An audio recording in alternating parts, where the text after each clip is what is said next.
नमस्कार दोस्तों, स्वागत है आपका मेरे यूट्यूब चैनल वेल्टेक में। दोस्तों आज हम बात करेंगे कि वेल्डिंग में कौन कौन से दोष आते हैं और ये दोष क्यों आते हैं। तो जब हम वेल्डिंग करते हैं, जैसे हम आर्क वेल्डिंग करते हैं, तो आर्क वेल्डिंग में कौन कौन से दोष आते हैं, इनका निवारण कैसे करते हैं, तो इस विषय में हम आज सीखेंगे और जानेंगे कि ये दोष कौन कौन से होते हैं, उनकी पहचान क्या हो सकती है और इनको हम कैसे कम कर सकते हैं। ठीक है, जैसे भी हम वेल्डिंग करते हैं तो वेल्डिंग में कई बाधाएं हमारे सामने आती हैं और कई सारे वेल्डिंग में दोष आते हैं। तो आइए शुरू करते हैं आज की वीडियो। तो दोस्तों सबसे पहले हम देखेंगे अंडर कट। तो अंडर कट का क्या मतलब है कि हमारा जो मेटल है, जब हम वेल्डिंग करते हैं, यहाँ पर जैसे हम वेल्डिंग करेंगे तो यहाँ वेल्डिंग के किनारे में एकदम कट लग जाएगा। ठीक है, मतलब यहाँ से कटेगी वेल्डिंग की, ये जो है किनारे से गहरा होता चला जाएगा। आपने देखा होगा ये इस तरीके से यहाँ पर कट आ जाता है वेल्डिंग के साइड में, इस तरीके से ये कट लग जाता है। मतलब कि जब हमारी इलेक्ट्रोड चलती है और मेटल पिघलता है और यहाँ गहरा होता है, तो इसका हम निवारण कैसे करते हैं। इसमें हमको क्या करना है कि जो हमारी वेल्डिंग मशीन है उसका हमें करंट सही तरीके से सेट करना है। ठीक है, जिस जो हमने मेटल का चुनाव किया हुआ है, हमारा मेटल कितना, बेस मेटल कितना मोटा है, उसके अनुसार हमें इलेक्ट्रोड का चुनाव करना है और इलेक्ट्रोड के अनुसार ही हमें हमारा जो करंट है वो सेट करना है वेल्डिंग मशीन में। तो जब हम इसको सेट करेंगे सही तरीके से, हम वेल्डिंग करेंगे तो अंडरकट आने की बहुत कम संभावना होगी। तो ये दोष हमारी वेल्डिंग में नहीं आना चाहिए। इसके बाद हम देखते हैं नेक्स्ट, बीड सही नहीं होना। तो बीड सही नहीं होने का मतलब ऐसा है कि जब पहली बार कोई वेल्डर वेल्डिंग करेगा, जैसे ये कोई जॉब है, तो जब वो वेल्डिंग करेगा तो कई बार ऐसा हो जाता है कि बीड टेढ़ी मेढ़ी हो जाती है। ठीक है, तो ये दोष हमारा, जब कोई नया वेल्डर होगा, पहली बार वेल्डिंग करता है, तो उसमें ये दोष आता है। तो प्रैक्टिस के साथ साथ ये दोष हमारा दूर हो जाता है। तो इसके बाद हम देखेंगे नेक्स्ट जो हमारा दोष है वेल्डिंग में आने वाला, ब्लो होल। तो ब्लो होल क्या है जी, जब हम वेल्डिंग करते हैं तो वेल्डिंग करते समय जब मेटल पिघलता है, ठीक है, पिघलते हुए मेटल पे जब हमारी ऑक्सीजन, जो बाहर के वातावरण में जो गैसें हैं, तो उनका प्रभाव पिघले हुए मेटल पे पड़ता है। तो कई बार ऑक्सीजन अंदर वेल्डिंग में चली जाती है पिघले हुए मेटल में। ठीक है, मेटल का जो पिघला हुआ मेटल पूल बनता है उसके अंदर जो ऑक्सीजन चली जाती है, तो वहाँ एक बुलबुला टाइप का फूल जाता है और वो ऑक्सीजन अंदर से पिघले हुए मेटल में बाहर निकलती है, जिससे कि वेल्डिंग में होल हो जाता है बीच में। ठीक है, इस तरीके का होल हो जाता है। तो ये जो होल होते हैं इसको हम बोलते हैं ब्लो होल। ठीक है, तो इस दोष का निवारण भी हम, अगर हम अपनी वेल्डिंग का एंगल सही रखेंगे, ठीक है, और करंट का हम ध्यान रखेंगे, तो उस तरीके से हम इस दोष को कम कर सकते हैं। तो नेक्स्ट हम देखते हैं अब पोरोसिटी। तो पोरोसिटी का क्या मतलब है। इसका मतलब होता है कि वेल्डिंग में पिघले हुए मेटल में बहुत बारीक बारीक छेद हो जाते हैं, जिनको हम पिन होल भी बोलते हैं। ठीक है, पिन होल, अगर एक दो होल है तो उसको हम पिन दो होल बोलेंगे। इस तरीके से ये हो जाते हैं, तो इसको हम बोलेंगे पिन होल। अगर ये बहुत सारी मात्रा में हो गए, पास पास ही बहुत सारी मात्रा में हुए, तो इनको हम बोलेंगे पोरोसिटी। तो ये दोष क्यों आता है वेल्डिंग में। ये दोष इसलिए आता है कि जो वातावरण की, जो वायुमंडल में जो गैसें हैं, उनका प्रभाव हमारी वेल्डिंग पे पड़ता है। ठीक है, उनका प्रभाव पड़ने के कारण उसमें वेल्डिंग में छेद हो जाते हैं। तो ये इसलिए आता है कि अगर हमारी जो वेल्डिंग रोड हम यूज कर रहे हैं वो अच्छी क्वालिटी की नहीं है, गीली है, सूखी नहीं है, तो उस तरीके से भी ये आ जाता है। या फिर अगर हम मिग वेल्डिंग करते हैं, CO2 वेल्डिंग जिसको हम कहते हैं, वो हम करते हैं, अगर उसमें गैस की मात्रा सही नहीं है, गैस कम है, तो तब ये दोष आता है। ठीक है, तो ये हमारी, जब हम वेल्डिंग करते हैं, इलेक्ट्रोड के ऊपर जो फ्लक्स होता है, अगर उसकी परत सही नहीं है तब भी ये दोष आता है, क्योंकि जो फ्लक्स होता है जलने के बाद वो स्लैग के रूप में वेल्डिंग बीड के ऊपर चिपक जाता है। ठीक है, और वेल्डिंग करने के बाद हम इसको साफ भी कर देते हैं और जो वेल्डिंग हमारी अच्छी दिखाई देती है, तो उसको हम बोलते हैं पोरोसिटी। ठीक है, ये हमारी होती है पोरोसिटी। इसके बाद हम देखेंगे टेढ़ापन। तो टेढ़ापन क्या होता है? टेढ़ा उसका जो वेल्डिंग का जॉब है, जॉब हमारा टेढ़ा हो जाता है, क्योंकि वो एक धातु है। तो धातु हमेशा जब हम गर्म करते हैं, गर्म करने के बाद ठंडी होती है तो वो सिकुड़ती है, ठीक है। तो ये एक ऐसा दोष है जिसका जो वेल्डिंग में आएगा, लेकिन इसका हम निवारण कर सकते हैं, इसको हम कम कर सकते हैं। तो इसको कम करने के लिए हम क्या करेंगे, जैसे हमारी ये दो पार्ट हैं वेल्डिंग जिसको हमको करना है, एक ये है और एक ये है, ये दो टुकड़े हैं। जब हम इनको बनाएंगे तो उस समय हमको क्या करना है, ये जो पार्ट है यहाँ पर जब हमको यहाँ से टैग करेंगे, ठीक है, यहाँ पर हम टैगिंग पीस लगाएंगे तो थोड़ा हम इसको नीचे की तरफ इस तरीके से इधर की साइड हम झुका लेंगे पहले ही, ठीक है। तो उससे क्या होगा, जब यहाँ पर हम वेल्डिंग करेंगे, ये हम वेल्डिंग करेंगे यहाँ, तो उससे क्या होगा कि जब इसमें धातु में खिंचा होगा तो ये अपने आप ही लेवल में आ जाएगी एकदम सीधी तरीके से। एक तो ये इसका ये तरीका है। दूसरा तरीका इसका क्या होता है कि हम पहले ही यहाँ से इनको क्लैंप कर लें, ठीक है, यहाँ पर हम क्लैंप कर लें इस जॉब को। तो जो भी संभव हो, जो तरीका हम संभव हो तो उसका हम अपना सकते हैं और इसको हम कम कर सकते हैं, ठीक है। इसके बाद देखते हैं हम क्रेटर। तो क्रेटर दोस्तों एक वेल्डिंग में आने वाला दोष है जो कि वेल्डिंग बीड के लास्ट में आता है, ठीक है। ये जैसे कोई एग्जाम होते हैं तो उनमें भी ये सवाल पूछा जाता है कि क्रेटर क्या है। तो क्रेटर क्या है, वेल्डिंग में वेल्डिंग बीड के लास्ट में आने वाला दोष है।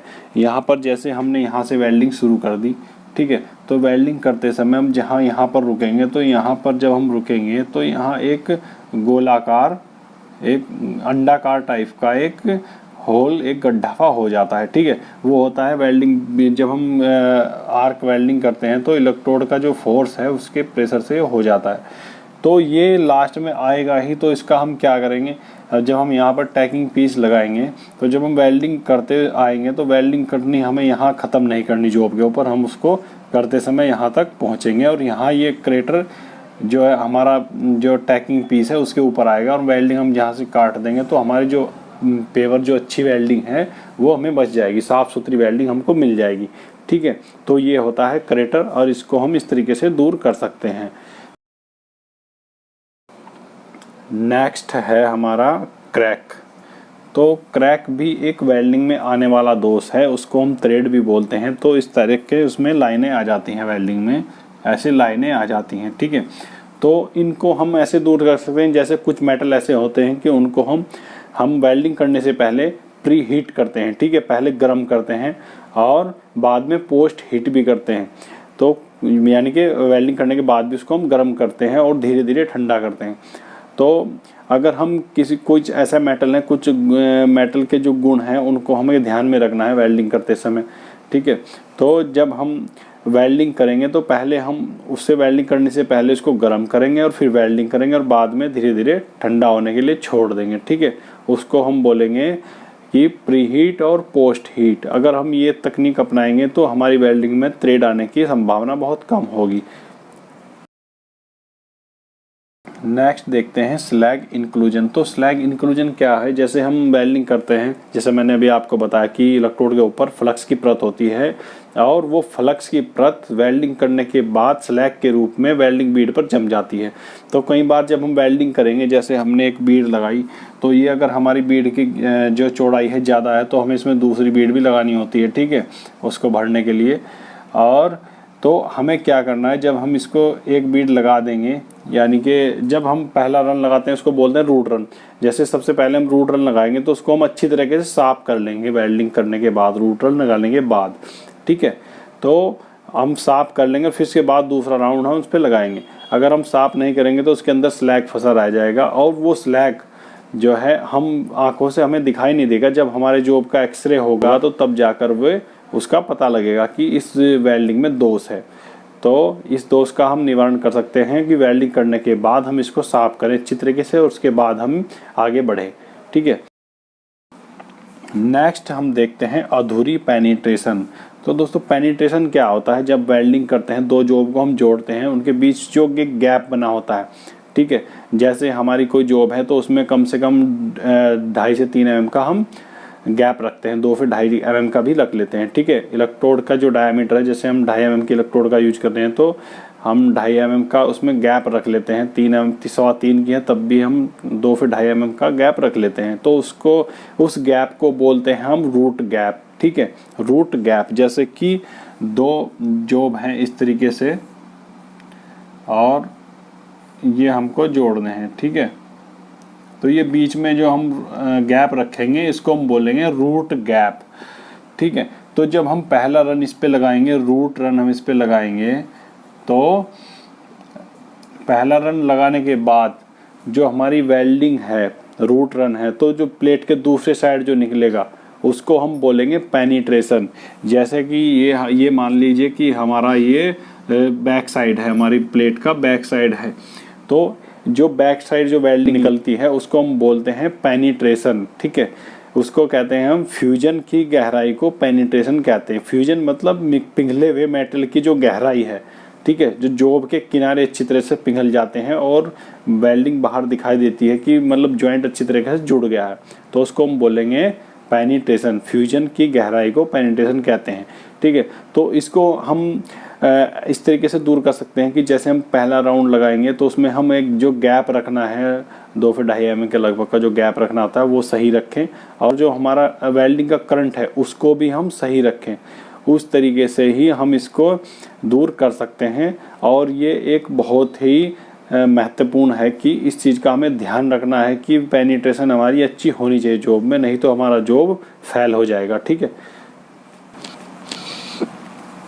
अब है ओवरलैप। तो ओवरलैप का क्या होता है दोस्तों, जब हम वेल्डिंग करते हैं, वेल्डिंग की बीड लगाते हैं, तो कई बार हमारी वेल्डिंग बीड सही तरीके से नहीं होती, ठीक है। जैसे ये कोई जॉब है, इस पर हम वेल्डिंग करेंगे तो वो बीड जो है इस तरीके से हो जाती है कि वो ऊपर उठी उठी दिखाई देती है। मतलब कि जैसे ये हमारा बेस मेटल है, यहाँ से थोड़ी उसकी जो हाइट है वो थोड़ी ऊपर दिखाई देगी, मतलब वेल्डिंग बीड एक सही स्थिति में नहीं होगी, अपना जो बेस मेटल है उससे भी ऊंची दिखाई देगी, ठीक है। और वो एक पूरी तरह से पिघली हुई मेटल नहीं होगा, मतलब पूरी तरह से वेल्डिंग नहीं पिघलती, मतलब जो मेटल है सही तरीके से नहीं पिघलता। तो इसको हम दूर कर सकते हैं कि वेल्डिंग का हम करंट जो है उसका सही चुनाव करें इलेक्ट्रोड के अनुसार, ठीक है। वेल्डिंग का करंट, जिससे कि मेटल, इलेक्ट्रोड और हमारा बेस मेटल दोनों सही मात्रा में, बराबर मात्रा में पिघले, तो उसको हम अपनाएंगे इस तकनीक। तो हम इसमें ओवरलैप के जो दोष है इसको हम दूर कर सकते हैं। तो नेक्स्ट है स्पैटर। तो स्पैटर भी एक बहुत ज़्यादा आने वाला वेल्डिंग में एक दोष है। इसका हम निवारण कैसे कर सकते हैं, पहले तो हम पहचानते हैं स्पैटर होता क्या है। तो स्पैटर क्या होता है, जब वेल्डिंग करेंगे तो वेल्डिंग के छींटे हमारी प्लेट पर पड़ जाते हैं, मतलब धातु के छींटे, ठीक है, पिघलने के बाद ऐसे प्लेट पर पड़ जाते हैं। तो आते हैं वेल्डिंग में, ये पड़ते हैं जब मेटल पिघलता है और इलेक्ट्रोड का जो फोर्स पड़ता है उसके कारण ये आ जाते हैं, ठीक है। लेकिन ये ज़्यादा मात्रा में नहीं होने चाहिए। तो इनको हम दूर कैसे कर सकते हैं कि जो हमारा इलेक्ट्रोड है और बेस मेटल है, ठीक है, उसका हमें जो इलेक्ट्रोड का चुनाव बेस मेटल के अनुसार करना है कि इस पे हमें कितने mm की इलेक्ट्रोड चलानी है, ठीक है। और करंट का सही चुनाव करना है। अगर करंट हमारा ज़्यादा होगा तो जो हमारे स्पैटर है बहुत ज़्यादा मात्रा में आएंगे, मतलब धातु के छींटे बहुत ज़्यादा पड़ेंगे। तो इसलिए हमें करंट सही रखना है, उतना ही रखना है जितना कि हमें ज़रूरत है। अगर करंट ज़्यादा होगा तो स्पैटर आएंगे। और वेल्डिंग का जो इलेक्ट्रोड का जो एंगल है वो भी हमें सही रखना है, ठीक है। तो हम इस दोष को इस तरीके से कम कर सकते हैं। तो दोस्तों आज की वीडियो में हमने सीखा कि वेल्डिंग में कौन कौन से दोष आते हैं और इनका हम कैसे निवारण कर सकते हैं। तो अगर आपको वीडियो अच्छी लगे, चैनल को सब्सक्राइब करें, वीडियो को लाइक शेयर जरूर करें। तो आज की वीडियो में इतना ही, मिलते हैं नेक्स्ट वीडियो में।